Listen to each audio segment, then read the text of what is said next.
Welcome and welcome back to Authentic Lourdes On Air podcast. And I'm thrilled, you guys, to introduce you to Amie Barsky. And let me explain why this woman is so special to me. She's literally held space for me in group containers where we have really gone deep into our traumatic experiences, into our wounding, and like allowed the space for whatever wants to come up to be released, to be moved through. And so there's a couple of stories we're gonna share today.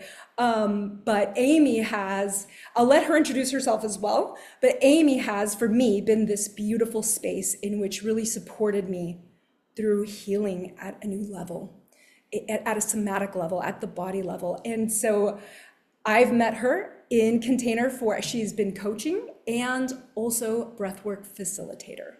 So with that, Amie, would you share a little more? First off, thank you for that beautiful welcome into your space. I'm excited to be here, to be with you, and to share with your listeners what's on our hearts today, really. And so, yes, my name is Amie Barsky. And if I were to have a label of like what I do, I am a nervous system and trauma master coach and a breathwork facilitator. And I mainly support women who are feeling burnt out. They're on that hustle, they're on that go, do, and push and prove their values in the world. And they've run into a space of overwhelm and anxiety and just overthinking everything and ultimately feeling low energy in life and less fulfilled in life. And I support them in moving through that. Like you mentioned, breath work is one of my main tools that I use. I also use a whole toolbox full of modalities to support in this way. And man, oh man, it's an honor to be in that kind of space to hold. I don't call myself a healer. I just say I guide. I ask questions, I guide. Ultimately, we as individuals are deciding how we heal, what moves through next, what's available. And I think that decision is also by listening to our bodies.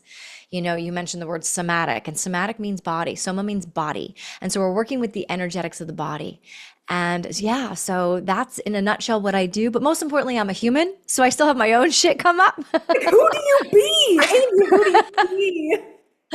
And that's what I feel makes this journey really more potent is, as Tony Robbins would say, we're not a guru. We're not the gurus. We're simply here to support and guide because maybe we are, let's say, 10 steps ahead of where the client might be. Something like that. So yeah. That's beautifully, beautifully acknowledged and stated. And I think also the attitude that you come in with is so down to earth. And that's why I've enjoyed being in spaces with you and then being able to meet you in person, which is, it just takes it to the next level because I sense you more. You know what I mean? I'm like, I love spending time with you online during 2021 when we had no other option at the time.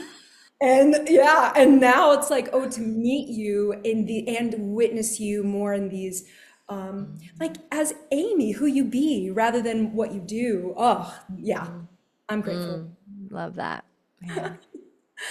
And where I wanted to, that the story I wanted to take this to is that where you held space for a container, for a group of us. A whole group of us who, I don't know if technically we were the ones who moved through most of the trauma. I don't want to ever compare, right? I just don't find that helpful. I get it. But I know we were in the group that had a lot of the trauma. Well, let's get something straight though. I want to really be clear. Everyone experiences trauma. In the human experience, no one escapes it. It's a matter of I'm going to say the word level so that our mind can understand it, but the reality is there is no level of trauma. We have in the personal development world, we have categorized acute, chronic, complex trauma, things like that to help our brains understand it. But our body simply goes, too much, too fast, too soon, collapse, shut down, closure. The mind goes into like this swirl of a protection mechanism And that's where the energy of the trauma gets stored in the body, because almost always we don't give it permission to release. Like an animal will go and shake it off when they've been attacked and then got away from an experience. We as humans, we don't shake it off. We push it down and suppress it and ignore it and pretend it never existed. For the most part, when we do that in our bodies, our brain then goes, oh, we make up a story. I'm too much. It's not safe. Men only want one thing. I'm too loud, too sensitive, too emotional. I'm not smart enough. I'm not good enough. Whatever the story is, and that becomes a belief system. And so belief system takes root and creates a whole forest in our minds, because we look for the evidence to prove it. In the outside world, we look for all the evidence of what we're scanning for. We look for the evidence to prove it. We do. We look for the evidence. And then, so now here we are doing this mental gymnastics of I'm stuck in life. Why am I on this roller coaster? Why do I keep repeating the same habits and patterns, whether it's in my business or in my relationships? We're repeating the same patterns over and over and wondering why that's happening. So then someone might start to go down the avenue of personal development and wanting to fix this. No one's broken, but we say fix because that's kind of an easier term to use, but there's nothing to fix. Because we're in so much unease. We're in the discomfort. Correct. Like, how do we make this stop? Right. And so myself included, and I really want to make this clear that this was the journey how I started my personal development. I was in something very similar where I was like, I keep repeating the same pattern. I'm so sad. I was in depression. I was in anger. I had a lot of energy stored in my body. And I started reading books. I started taking workshops. I started listening to different podcasts. I started doing all the mental gymnastics of positive affirmations, switching out the limiting belief to something else, like becoming aware of my limiting belief, which is, first off, awareness is the first key, right? When we have awareness proceeds choice. Then I can make changes. Now, I was on that journey of like constantly shifting my thought, changing the thought. I was trying to be happy 24/7, 365 at some points. So cut to years later, like 5 years later of into my personal development and healing journey. I'm like, why am I still repeating the same shit over and over? Well, there was no bridge between my brain and my body. That was the disconnect. If we're doing all the mental gymnastics upstairs, but we're not actually working with the energetics, the Soma, the body, then there's a disconnect, and that bridge has a break in it, and we're trying to close the gap, right? And so when I started doing the somatic work, when I started practicing breath work and different types of modalities that actually work with the energy in the body, then I started getting the long-term results that I desired. There's something I want to add in here, and it's because you're speaking to energy. And I find that we sometimes forget this word, and I know you know this, but I'm just like, I want to bring attention to it. Soul in Latin is anima, it's movement, energy. And like you said it, bridging the gap between the head knowledge. Yes, I know, but so what if I know? Is it embodied in the body energetically? Is my soul expressing that forgiveness or that healing or that need? And healing, when I say healing, I mean like the more balanced body, like the more balanced cancer cells, the more balanced, bacteria in the gut, all these things, right? Right. So yeah, thank you for reminding, that beautiful bridge so you were in that self-help space, and now you come into this more in the body. Yeah, I started working deeply with amazing trauma coaches from all over the world who work more in the body. They work with the energy of what we call somatic practices. And I really want to presence this. We cannot beat our biology.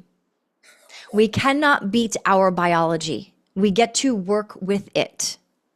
So meaning we cannot beat the 4 survival mechanisms. Well, 3: fight, flight, and freeze. Fawn is a learned behavior, but fight, flight, and freeze are your biology reacting to an experience, to something. What we can do is recognize that and work with it, and not choose the same pattern, but choose something else. And in that something else gets to be aligned with your values and your standards. So you got to get clear on that first. So then you know what to choose. You're really highlighting something. You said we get to work with it. And I'm thinking about this in my own experience, right? And watching and holding space for others as well. And it's like, it's so simple to be in it and not at the same time. It's uncomfortable. But what we get to do is actually really simple. And I've noticed that's why I overlooked it for years. I didn't understand that those were things that were deeply, deeply supportive until you in the container and others, Preston Smiles, right, in the container, like are sharing the practices, the simple practices that actually shifted my entire well-being. And then the ones I realized I was practicing and didn't realize how important they were. So good. So good. Once we have that realization, again, we can make better choices. We only know what we know until we know something else. And often when we know something else, yes, it might feel uncomfortable. Yes, it might feel awkward, but it's just like anything that you want to change in your life. If you want to change your workout regimen, it's going to be a little uncomfortable and awkward at first. If you want to change drinking more water, like I moved, I moved from drinking what I thought was a lot of water because I had some inflammation in my body. And I really wanted to not feel this way anymore, especially in my sciatic area. And so one of my coaches recommended a gallon of water a day. And I'm like, oh, you know what? I'm pretty sure I'm drinking close to that. And they're like, really? And I said, okay, you know what? I'm going to buy myself a big ass jug. It's literally a cool jug that's a gallon. And it kind of gives you like fun little like words along the way to make sure you, I love it. Again, the simple thing, let me buy Right. a jug, let me drink the Let water, me but actually, exactly. Let me actually see, because we can say we're doing the thing, or I think I'm doing it. But if we get real and we get radically honest with ourselves, that's when we can have major changes. So I bought this big jug and I thought to myself, great, I'm drinking. I already thought I was drinking about a gallon. I wasn't even close. I was not even close. Those first like few weeks of changing and getting that much hydration in my body, I was running to the bathroom every like 15 minutes. I believe that. Again, not easy in the beginning, a simple practice, not always easy. And then my body adjusted. So we can adjust to the discomfort if we allow ourselves to keep practicing the muscle, And, right? and then your body felt better. You're saying the inflammation went down Correct. as a result. Wow. Correct. And There that it was is. one thing. I implemented quite a few things, but that was one of the major things that was uncomfortable and simple, not easy, but I did it anyway. And my skin's different. The joints and ligaments are moving different in my body. Like it's a whole different world. And so moving through the discomfort is the point of this story, is going, I can get to the other side if I just allow the discomfort to be here. And And the other the lesson only is, way out is through. So, and that simplicity, taking that simple information that you were offered and you took it seriously and you ran with it.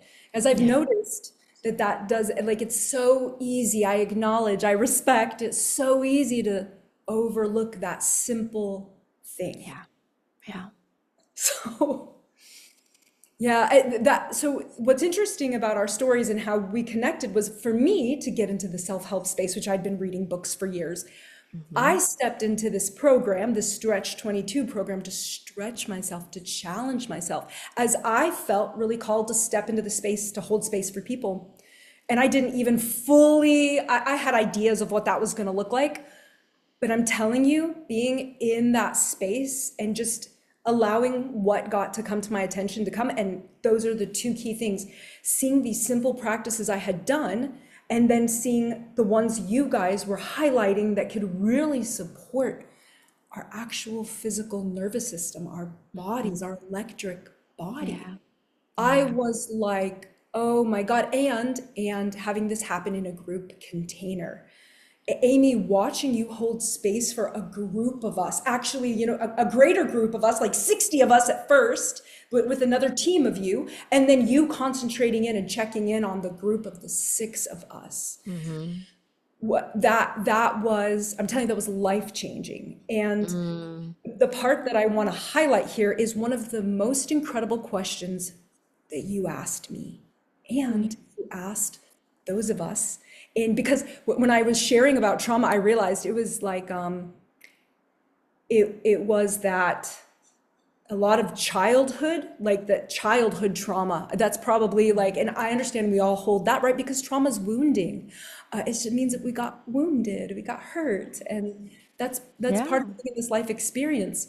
But some of us had moved through some deep childhood abuse and other things. And so, and me coming in with the experience of sexual abuse, right? And this emotional abuse and all these things. And Amie asked me very specifically, in that moment when you were violated, when you were touched and you did not even ask to be, like, what story did you tell yourself in that moment? And Amie, you asking that of me allowed me to sit with that. And I saw what I first told myself, and I realized, oh, this is not cool. This is not okay. This is not. And then I immediately transitioned into the patterning of the abuse, being the abused, which I didn't Mm, know before that. Like, there were so many things I didn't even understand about that. The right. upholding this person as being the virtuous, godly, God connection.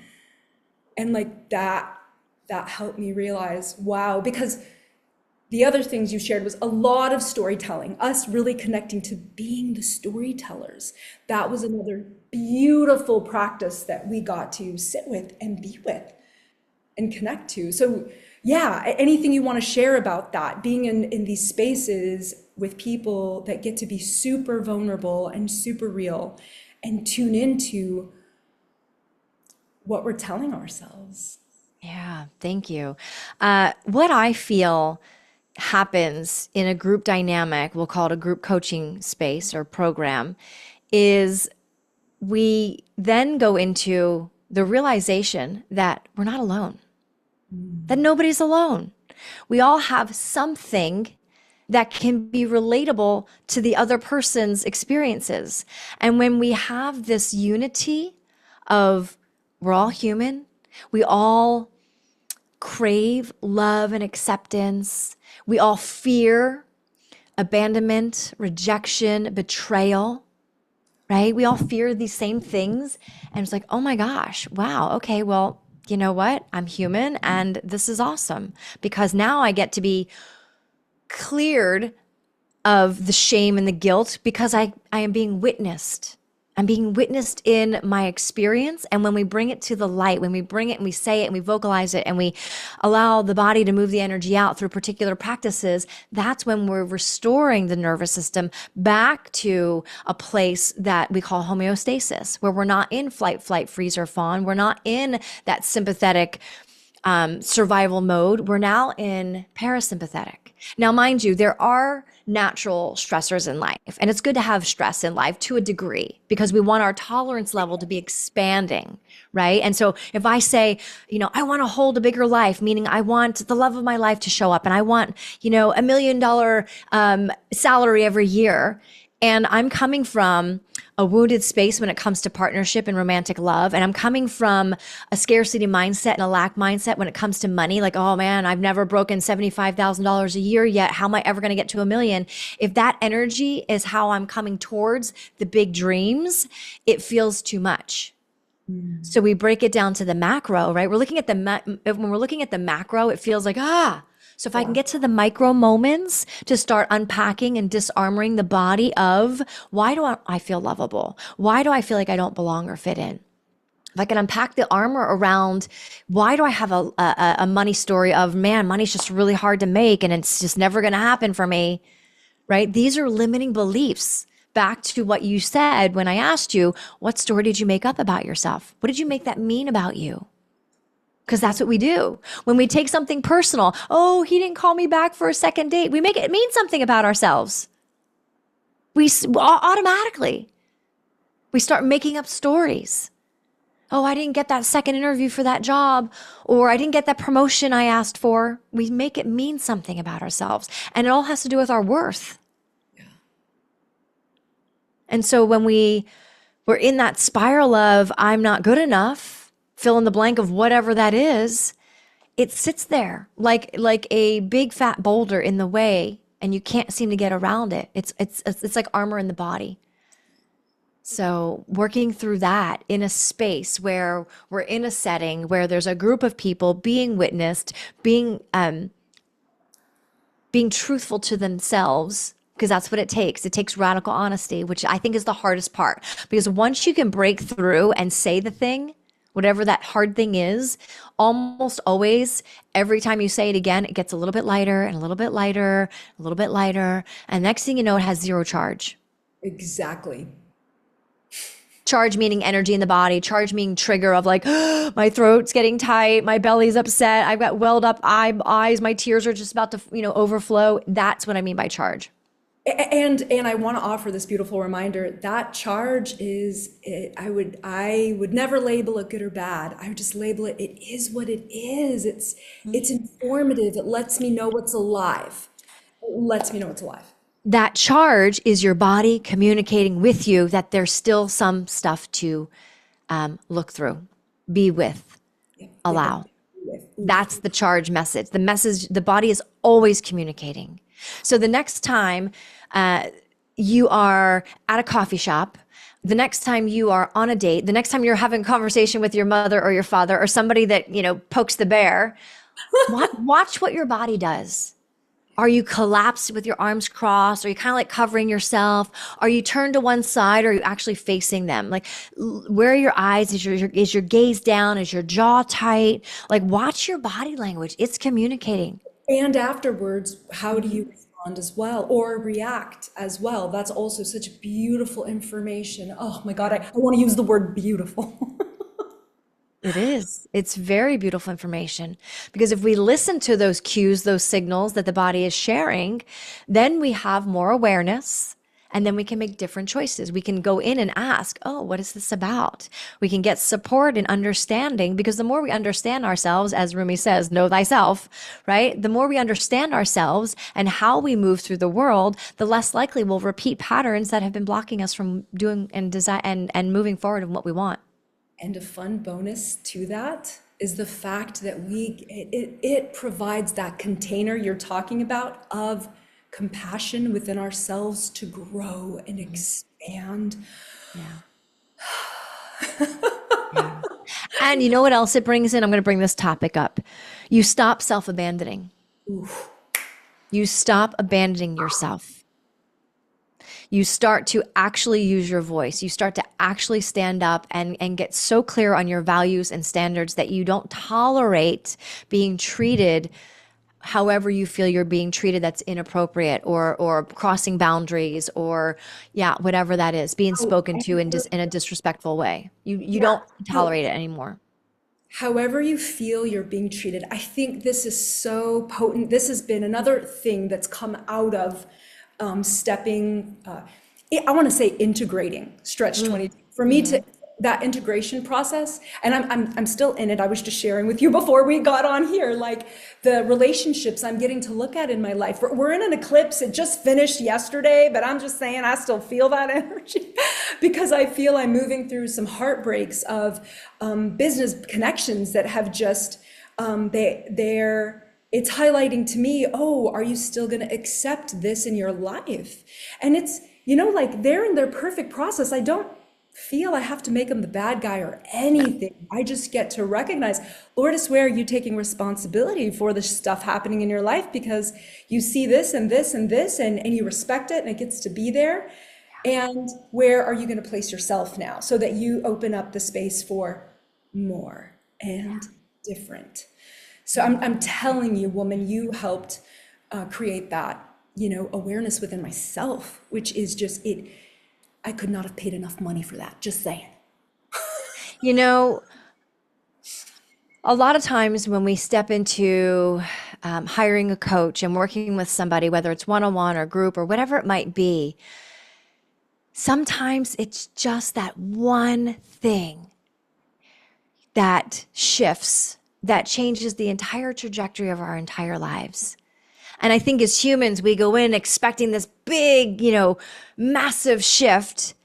And we get to remember that sometimes it's not the macro, it's the micro, it's the tiny things that make the biggest difference. It's the steps you take to get to the top of the mountain. It's not getting to the top of the mountain. It's not being like, if someone placed you on the top of the mountain via helicopter, that's a different experience than actually going step by step. you know? And Yeah. I think self included, I've been in a couple programs where I was like, I'm disappointed. I didn't, this didn't happen. And da da da. And I'm like, hold on a second. Well, what did happen? Because again, we're scanning. Yeah. We're Yeah. always scanning, and we are programmed as humans to look for the negative. That's in our programming. So I was scanning to look for, ways in which it didn't work. And I'm like, well, which ways did it work? And when I looked at that, I was, for myself, I was blown away by how these little tiny micro moments created new beliefs, new possibilities, new ways of being in the world. And we call this embodiment, right? So Oh, that's funny that you say that, because for me, like, the change that happened for me was massive. Having said that, I still took the step by step, little steps. But by God, my family and my friends were concerned for me, and rightfully so. Again, I mean, imagine while I was in that container, I go to Brazil. I don't really communicate that to everyone till afterwards. Like, I go to Mexico. I sell all my things. Not that this is required of anybody. right. It was what I realized for myself. It was time to make some really deep changes, and so it does look drastic.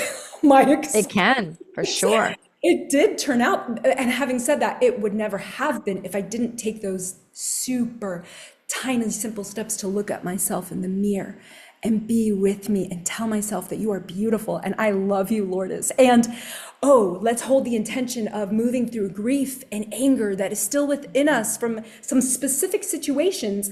I don't know when and how. And again, I also came into stretch with no expectations. I had no fucking clue what I was stepping into, but the fact that it was going to be uncomfortable. I knew that part. I was like, oh, that makes sense. And Well, now, I mean, the name in itself is called stretch. So, but I did a little bit of homework, and that was seeing people's testimonials. And so that was like, but I share this too, and it's kind of funny and super relative, because I have gene keys that are related to being in the unease. It's my touchstone. It's called the shadow, but in my opinion, this is like a beautiful touchstone that when I'm in the unease, in the discomfort, is when I'm in the zone of magic. And that's where my life shifts like a motherfucker. And I'm so grateful for that, because then it steps me into my intuition. When I touch I describe as my five senses, tapped into, tuned into. When I'm in that, then I could be in what's called the shidi, the embodiment, is the gift of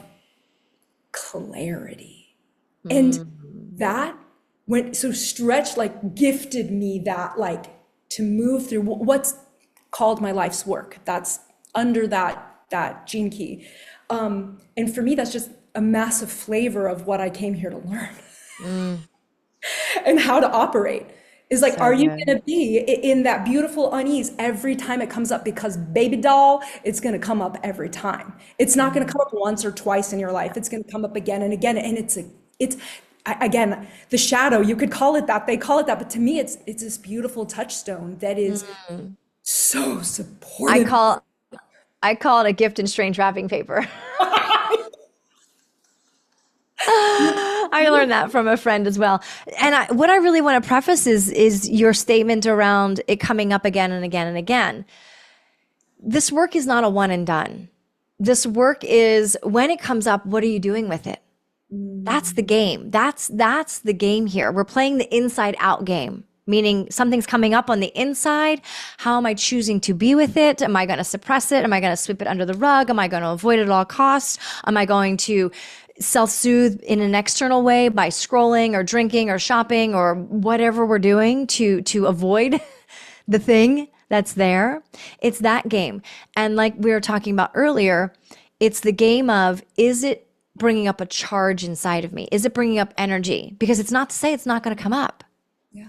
You've been doing a pattern for decades of your life, and now you want to undo it in 30 days? Is that really I mean, I know we have very quick services these days. You can get anything at your doorstep in, seconds and instant everything. This is not instant. If it took decades of living in your body, it's going to take a little bit of time. So when we're in the healing journey, when we're working with the body, the nervous system, when we're working with this energy, we get to remember that grace and compassion is the number one key. that it's not a flip of a light switch. It doesn't work that way. Can you repeat that one more time? What part? And the compassion. Oh, yes. When we're working with the body and we're undoing patterns that have been in there for decades of practice, imagine tying your shoes the same way every day, and all of a sudden someone said, do it differently. Or brushing your teeth with your right hand, and now you have to do it with your left hand. Like whenever you change anything, it's not going to be easy. So, can you have so much grace and compassion with yourself as you go through the process and be as gentle as you can when you notice you've fallen back into that pattern? Yep. Really do yourself a favor and let all judgment go. Amie, to me, this is one of the biggest. There's multiple. I have to do a whole interview on myself about what I took away from Stretch 22. But I will share with you that my biggest second point, because one point, oh God, number one point is, I'll save it. But number 2 point is for me to realize where that inner critic was. My inner critic was so free reign. And I just that was something I was deeply unaware of. Unaware of the massive, and again, I just share this, right? Like the patterning in my family, right? It's like my mother had been deeply criticized as she was growing up, and then she brought that into our experience. And it's just this beautiful process that now, I mean, we could do a whole podcast on literally learning to bring grace and compassion to yourself. And again, that was a thing I know I'm still integrating. The level of compassion I meet myself with now is, oh my God, I describe it as like we have the critical judge and the compassionate judge, and they both serve me. This one, the critical, serves me so I could understand how to draw a 180-degree line. And then I bring, that's my artist, right? I desire to do things with symmetry and beauty and grace and all these things. And I get to remember, I bring in that compassion. It doesn't have to be perfect every time, baby. Guess what? Yes. And I really want to highlight this part of you called the inner critic, and this part of you called perfectionist, and this part of you called self-saboteur, and the part of us called fill in the blank. You know, we have so many parts. They call it parts work. There's an actual process called IFS, internal family systems, that helps us understand the parts of ourselves that might feel lazy, or the anxious part, or the fearful part, or the guilt part. There's different layers to parts work. And this is one of my favorite tools to use with clients because it's so potent, because it's almost always working with the inner child as well. Because those parts came online at some point in life when you didn't feel good enough, loved, belonged, and what have you. And again, you made up a story, and one of the parts came in and tried to take over. I call it driving your bus. So imagine you want your true self to be in the driver's seat of a school bus, and you want all the parts sitting as passengers on the bus.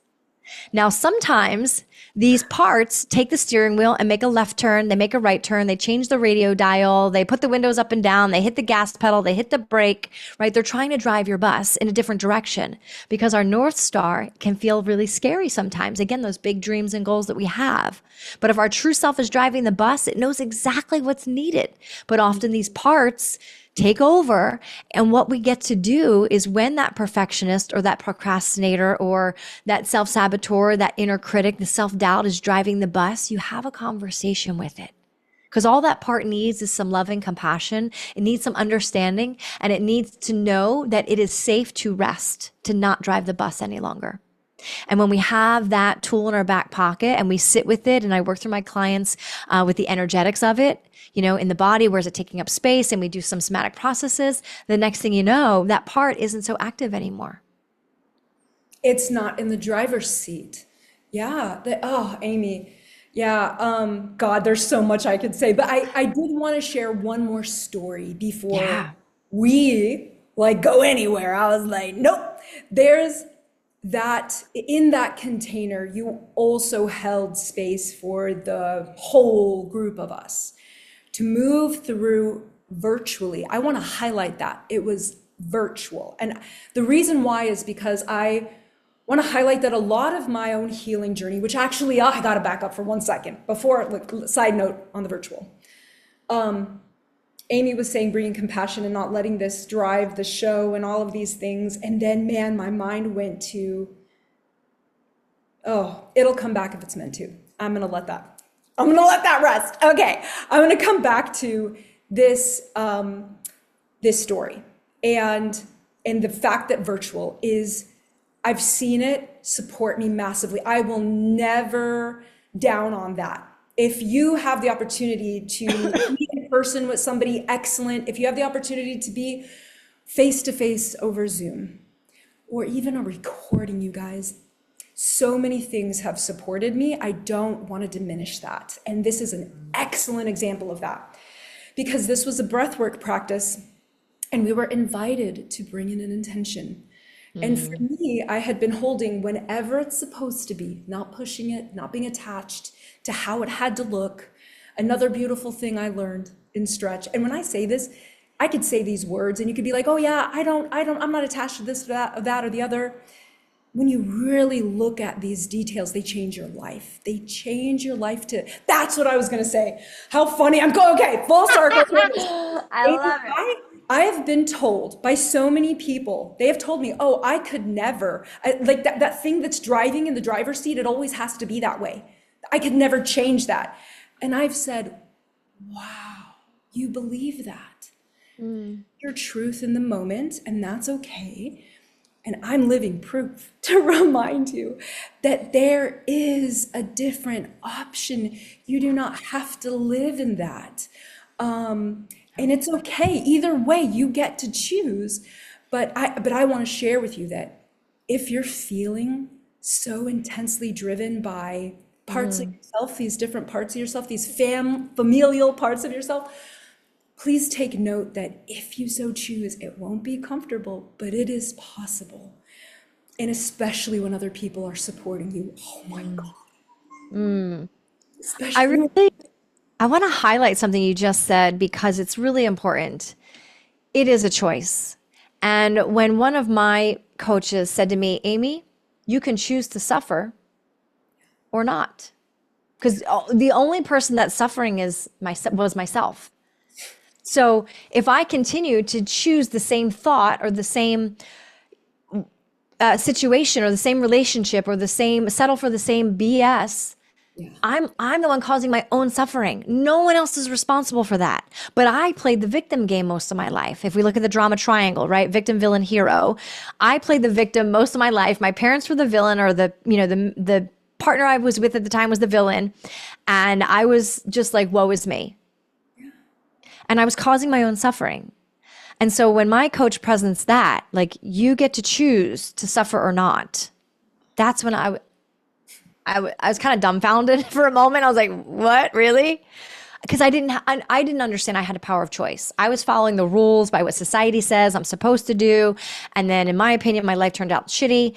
And then I blamed everybody. So that's my point, is that I believe that you get to choose. And if you're suffering, you're choosing to suffer. Yeah.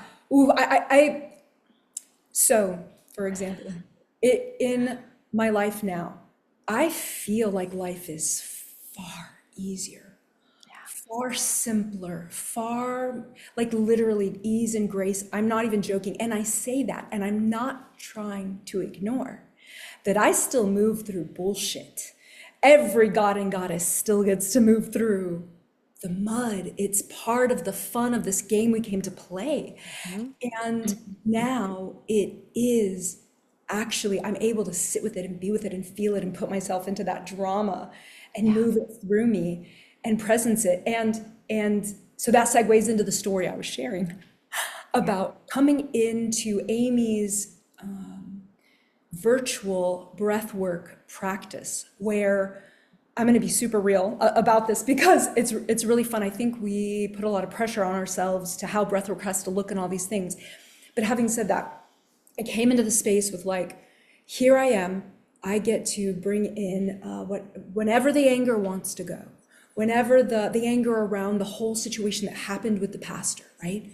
the grief that I have around this friend that I felt so abandoned by.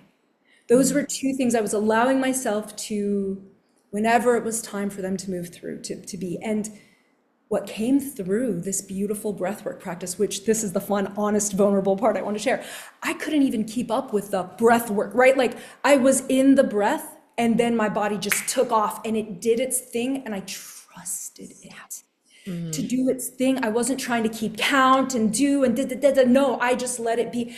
And I all of a sudden, the grief came through me and I could feel it as Amie was guiding this and providing the sound and the frequencies to support it.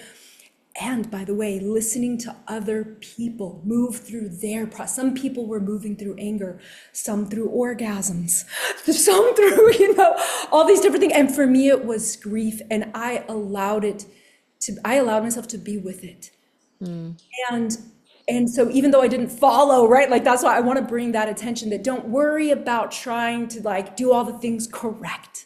Yeah. Be with it, bring the intention, come to the space, make yourself comfortable and allow to come what will come. And I released that grief.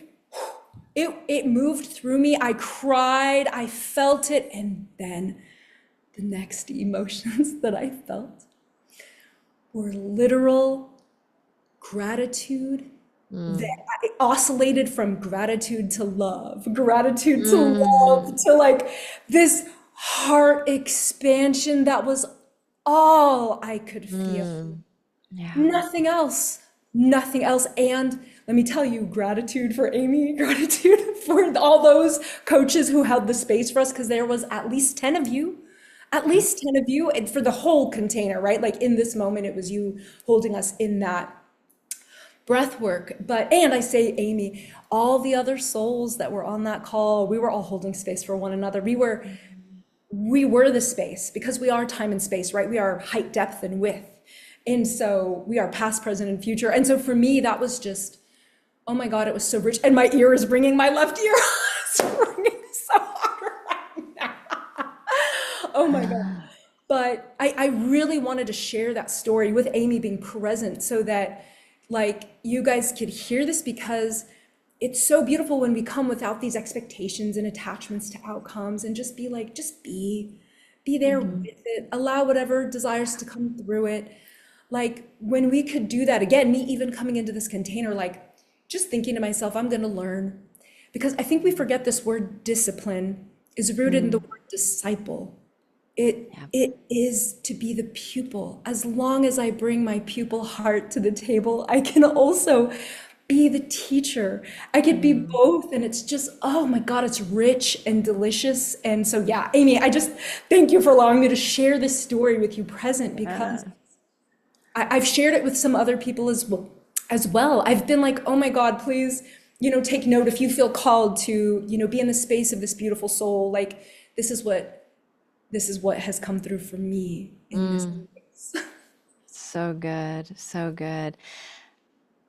Breathwork is a very powerful modality, because when you come into that space and you allow your breath to expand, basically your mind will start to soften. So the monkey mind starts to soften and the body starts to navigate the entire process. And therefore it will know exactly what's needed at that time. Like what's there, what's coming up is exactly what's wanting to be expressed and felt and seen and heard, and then moved through, so that you don't have to carry it anymore. Our past doesn't define us. Our past is not a way in which we need to be continuing to live by, those thoughts, those stories that we've been telling ourselves. It's a part of the human experience. And when we can come to a place of accepting what was, then we're giving ourselves the freedom to move on from it. And breathwork is such a powerful modality in that way, because it's all dropped into the body. And sometimes you are shooting off to the ethos and feeling all this bliss and joy. And sometimes you're in the grief and the sadness. But whatever's there, we get to trust the body knows exactly what it needs. And trusting that process to me is priceless. It really is so priceless. It's invaluable because when you're, again, the only way out is through. When you're finished with your practice, you're going to have a whole different lens in a way in which to view yourself.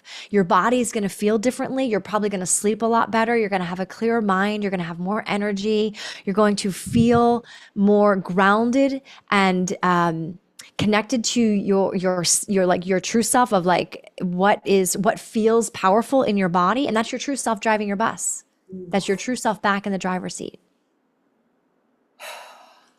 I know that sometimes this could sound almost unachievable. I know all of us are in different processes. I honor that.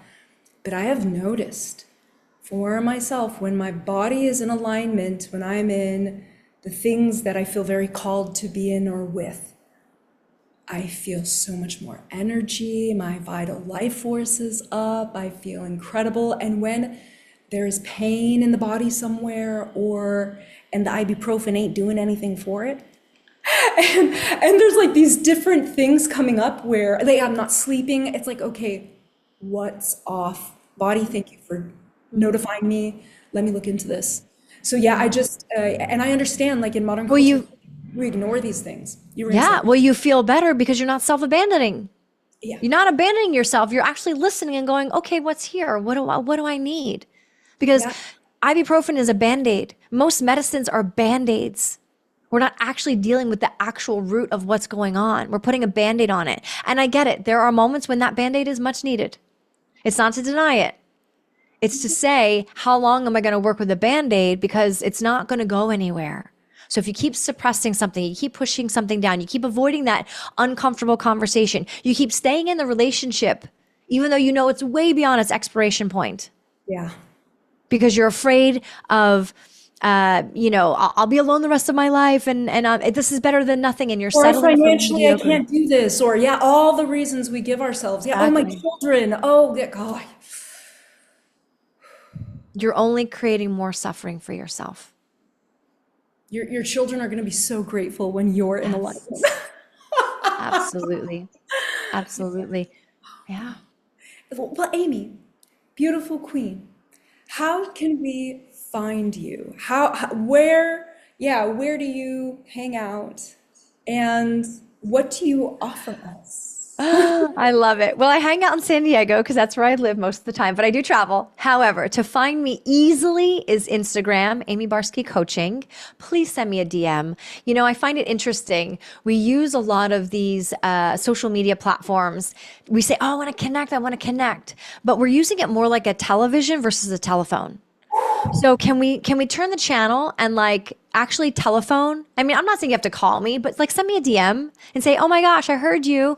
And I would love to connect and just start a conversation, like just human to human chat, that's what I desire. And then of course, And then, of course, if you want to work together, I do one-on-one breathwork sessions. I do live events. I have a live event here in San Diego on November 3rd. I have one on the East Coast in the Philadelphia area on November 17th. So I'm always up to something. And that's why my ask is that you actually connect.